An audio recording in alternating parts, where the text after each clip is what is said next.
Speaker sir, आपने मुझे सदन में बोलने का मौका दिया, इसका मैं बहुत बहुत आभारी हूं। धन्यवाद। कल प्रधानमंत्री जी ने अपने भाषण में विपक्ष के बारे में बोला था कि विपक्ष आंदोलन की बात कर रहा है, मगर जो कृषि कानून है उनके कंटेंट के बारे में और उनके इंटेंट के बारे में विपक्ष नहीं बोल रहा है। तो मैंने सोचा आज प्रधानमंत्री जी को खुश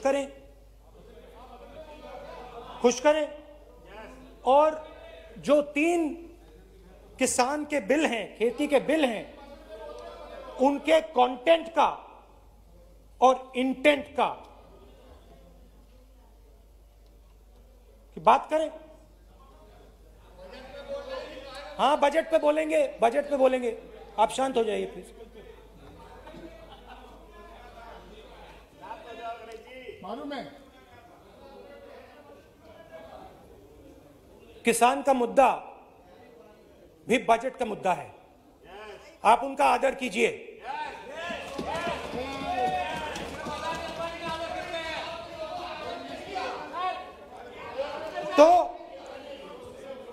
तो बात है कि इन 3 कानूनों का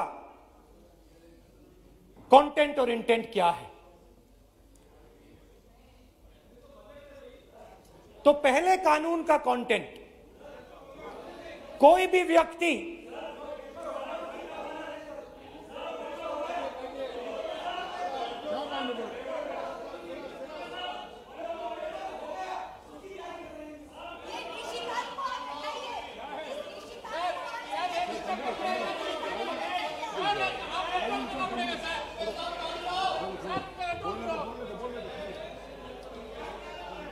तो पहले कानून का कंटेंट क्या है? पहले कानून का कंटेंट है कि कोई भी व्यक्ति देश में कहीं भी कितना भी अनाज, सब्जी, फल खरीद सकता है। जितना भी खरीदना चाहता है खरीद सकता है। तो अगर खरीदी देश में अनलिमिटेड खरीदी होगी तो मंडी में कौन जाएगा? मंडी में कौन जाके खरीदेगा? तो पहले कानून का कंटेंट मंडी को खत्म करने का है। इसका लक्ष्य मंडी को खत्म करने का है। दूसरे कानून का कंटेंट क्या है कि बड़े से बड़े उद्योगपति जितना भी अनाज, जितना भी फल, जितनी भी सब्जी स्टोर करना चाहते हैं वो स्टोर कर सकते हैं। कोई लिमिट नहीं, जितना वो होल्ड करना चाहते हैं कर सकते हैं। दूसरे कानून का कंटेंट एसेंशियल कमोडिटीज एक्ट को खत्म करने का। दूसरे कानून का कंटेंट जमाखोरी को अनलिमिटेड तरीके से हिंदुस्तान में चालू करने का। अब तीसरा भी कानून है। तीसरा कानून का कंटेंट जब एक किसान हिंदुस्तान के सबसे बड़े उद्योगपति के सामने जाकर अपने अनाज के लिए, अपनी सब्जी के लिए, अपने फल के लिए सही दाम मांगे तो उसे अदालत में नहीं जाने दिया जाएगा। तीसरे कानून का कंटेंट आपको याद होगा,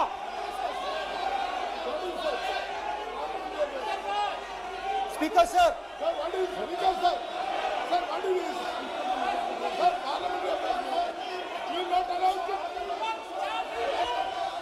फैसला दे रहा हूं। डरते क्यों? सुनो, तू हिलिया फर्दम पागल सुन अपने स्पीकर सर, दादा स्पीकर सर, आप बजट फैमिली प्लानिंग का आप बजट पर बात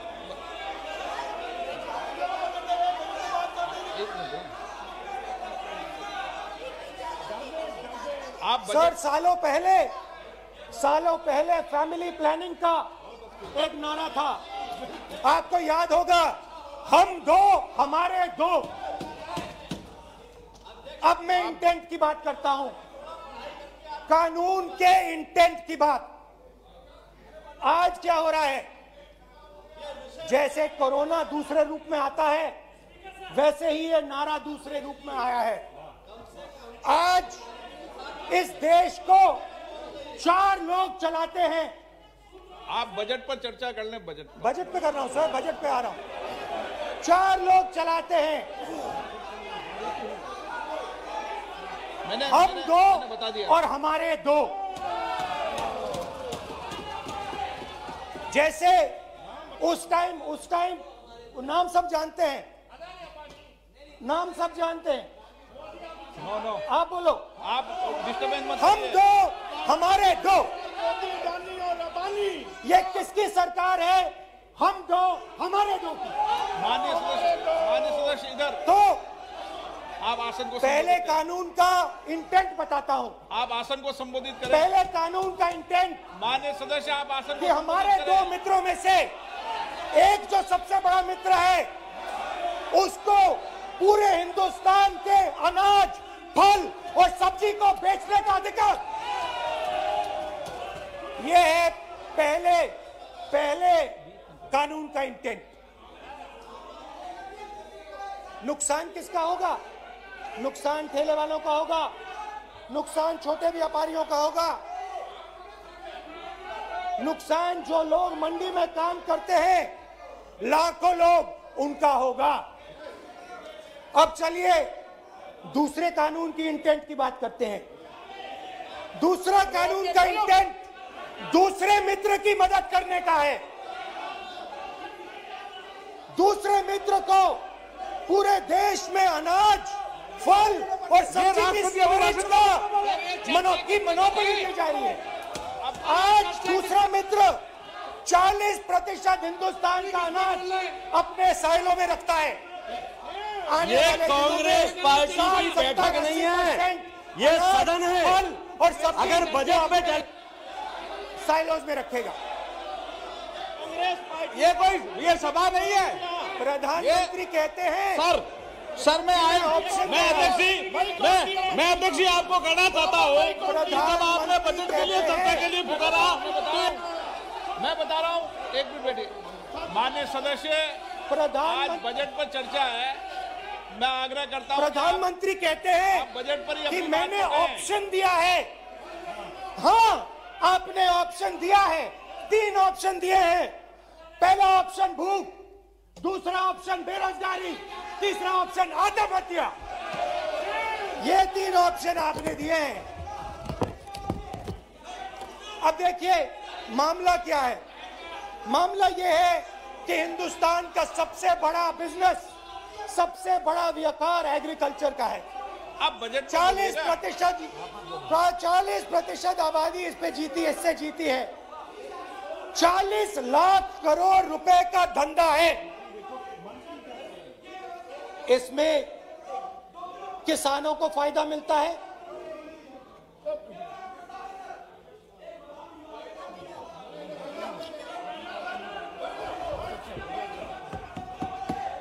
तो दूसरे कानून का थोड़ा मैं इंटेंट समझा देता हूं। दूसरे कानून का इंटेंट है, पानी दो, पानी गिर जाएगा, पानी दो। दूसरे कानून का इंटेंट है कि एक व्यक्ति को आप पूरे देश के अनाज की स्टोरिंग की मोनोपोली दे दो, और जब किसान अपने अनाज के लिए सही दाम मांगने जाएगा तो जिसके पास स्टोरेज की मोनोपोली होगी वो मार्केट में अनाज डालेगा और किसान से कम पैसे में खरीद करेगा। और जब वही किसान कंज्यूमर बन के अपना ही माल खरीदने जाएगा तो वही व्यक्ति अपने गोदाम से जब बजट पे चर्चा है सर, बजट पे चर्चा है, राष्ट्रपति अभी भाषण पे आपने चर्चा समाप्त कर दी, प्रस्ताव पास करके राष्ट्रपति जी को भेज दिया, अब उसी पे चर्चा करके राष्ट्रपति जी का भी और आपका भी अपमान कर रहे हैं सर, ये आपका भी अपमान कर रहे हैं, सदन का भी अपमान कर रहे हैं सर। कि इस देश की जो रीढ़ की हड्डी है, किसान, मजदूर, छोटे दुकानदार, व्यापारी, उस रीढ़ की हड्डी को तोड़ के टुकड़े टुकड़े करके दो मित्रों को दे दो। Sir rule 218 sir, rule 218 sir, rule sir, the debate on appropriation bill shall be restricted. The debate on appropriate bill shall be restricted to the matters of the public importance or administrative clausely employed in the grants covered by the bill which have not already been raised while the relevant demands of grants were under consideration. I would like to remind him that he should restrict his speech to the budget. Number 2, and he is claiming that 40% of the groceries and other things, vegetables, they are kept in Adani's and Ambani's place. Let him prove that. Where from? He should place it on the table. He should place it on the table. Where can he get all these documents? Where statistics कहाँ से आए? इसको authenticate करना है. Record में नहीं जाएगी. चलिए. बैठिए. आप बोलने दे रहे हैं क्या? सर आपने माइक बंद कर दिया। बोलने दीजिए। बैठिए। माइक बंद कर दिया सर आपने सर। बैठिए। आप क्यों डिस्टर्बेंस कर? आप बोलने दीजिए ना। आप कोई रूल बता रहे हैं क्या? आप कोई रूल बता रहे हैं? अधीर रंजन जी, अधीर रंजन जी, अधीर रंजन जी को बता दें।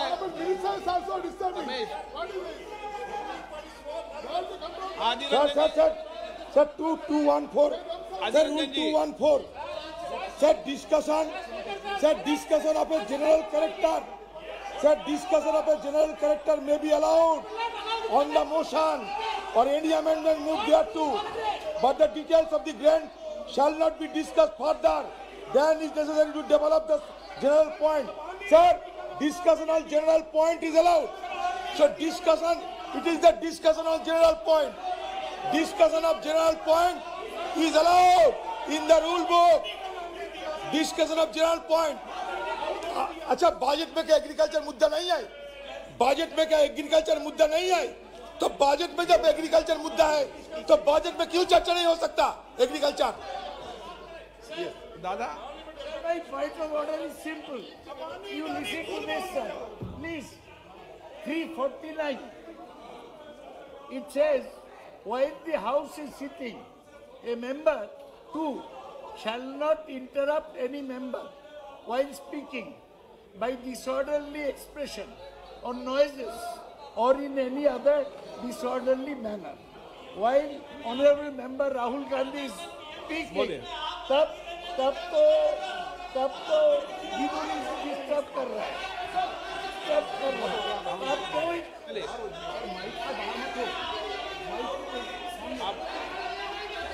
आज ये क्या कल नहीं था क्या? कल नहीं था?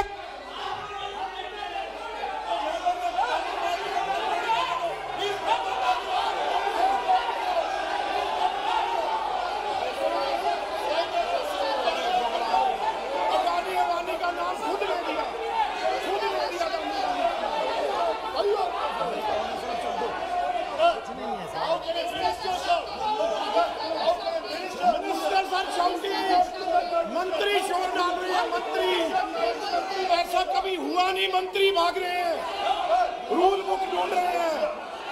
अरे क्यों घबरा गए? अभी तो बोले ही 5 मिनट है, अभी तो बोले ही 5 मिनट है। तो हम दो हमारे दो,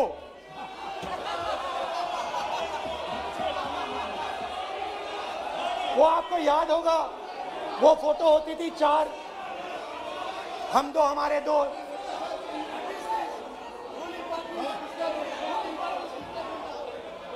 क्यूट से चेहरे थे, सुंदर सुंदर चेहरे, मोटे मोटे चेहरे,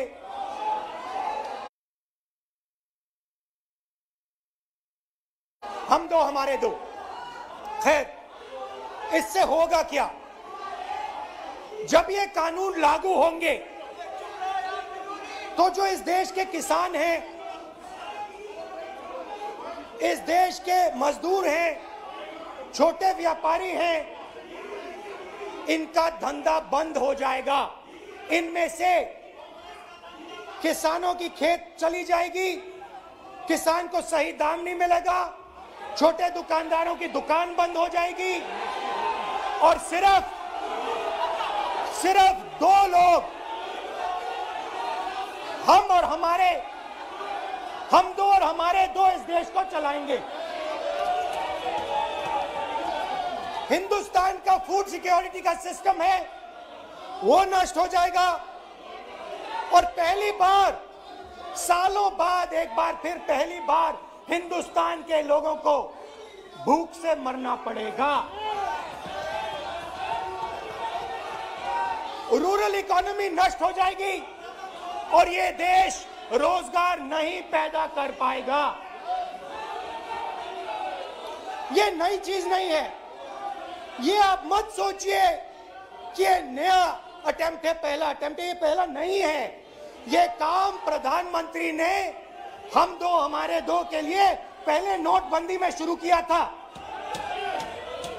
पहली चोट नोटबंदी थी।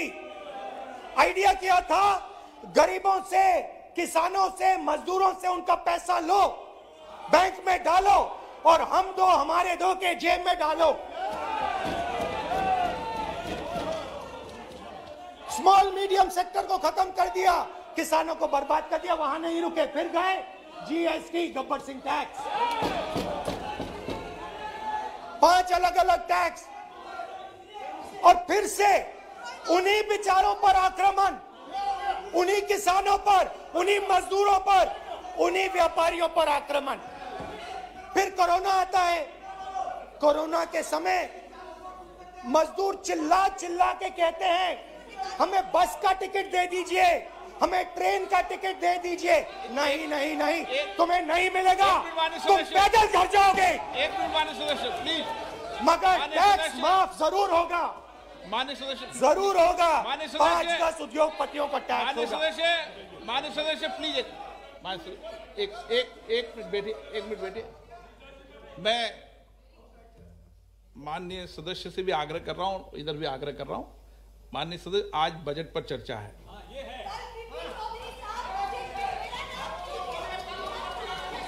चलो चलाओ। मैं आ रहा हूं सर बजट पे। सर मैं आ रहा हूं बजट पे। मैं सर 5 मिनट में बजट पे आ रहा हूं। मैं फाउंडेशन लगा रहा हूं अभी, फाउंडेशन।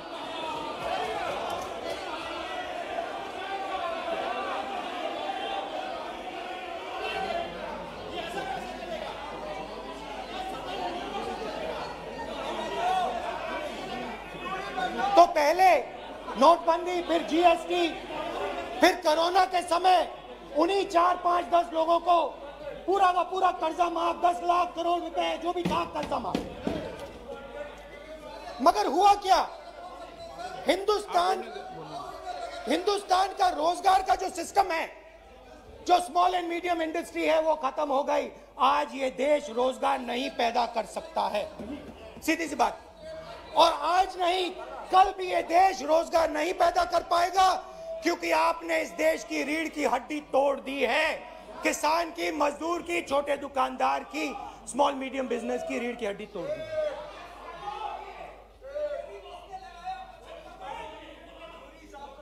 मगर ये मत समझिए कि ये किसानों का आंदोलन है। ये किसानों का आंदोलन नहीं है। आपको बात अभी समझ नहीं आई है। ये देश का आंदोलन है और ये किसान सिर्फ रास्ता दिखा रहा है। किसान अंधेरे में टॉर्च दिखा रहा है और एक आवाज से ये पूरा देश उठने वाला है।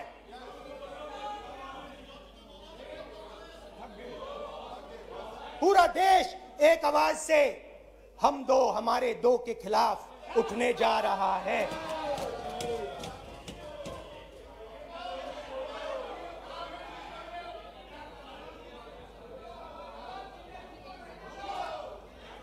और ये याद रखिए, मैं कह रहा हूं, लिख के ले लीजिए।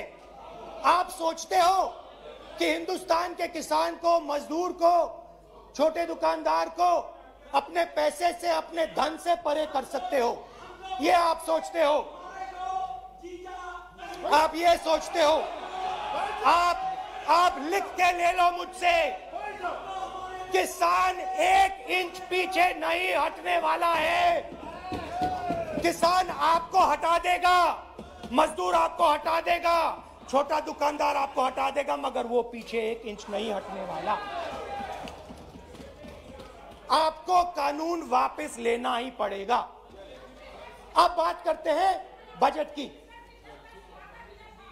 जब बजट पर बातचीत करने की बात उठी थी, प्रेसिडेंट एड्रेस पे बात करने की बात उठी थी, तो हमने कहा था, विपक्ष ने कहा था, हमें किसानों के आदर करने के लिए किसानों के सब्जेक्ट पे अकेला बोलने दीजिए, एक साथ हम सब मिलकर किसानों के मुद्दे पे बोलेंगे। स्पीकर सर ने सरकार से पूछा और सरकार ने कहा नहीं, किसानों के मुद्दे पर चर्चा नहीं होगी, बजट पे होगी और प्रेसिडेंट एड्रेस पे होगी, अलग चर्चा किसान के मुद्दे पे नहीं हो सकती। तो प्रोटेस्ट में मैं कह रहा हूं, मैं बजट पे आज यहां टिप्पणी नहीं करने वाला हूं। मैं आज सिर्फ किसान के मुद्दे पे बोलूंगा और उसके बाद मैं अपना मुंह चुप कर दूंगा। अंत में मैं कहना चाहता हूं कि जो 200 किसान शहीद हुए, उनको इन लोगों ने श्रद्धांजलि नहीं दी। मैं सब सांसदों से कहना चाहता हूं, मैं अपने भाषण के बाद 2 मिनट शहीदों के लिए मौन रहूंगा। आप मेरे साथ खड़े हो जाइए। धन्यवाद।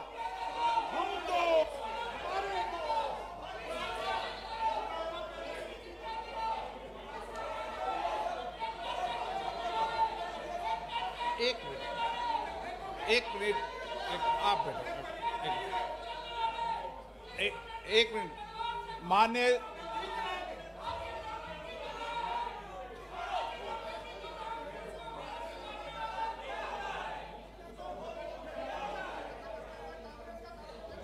मान्य सदस्यगण,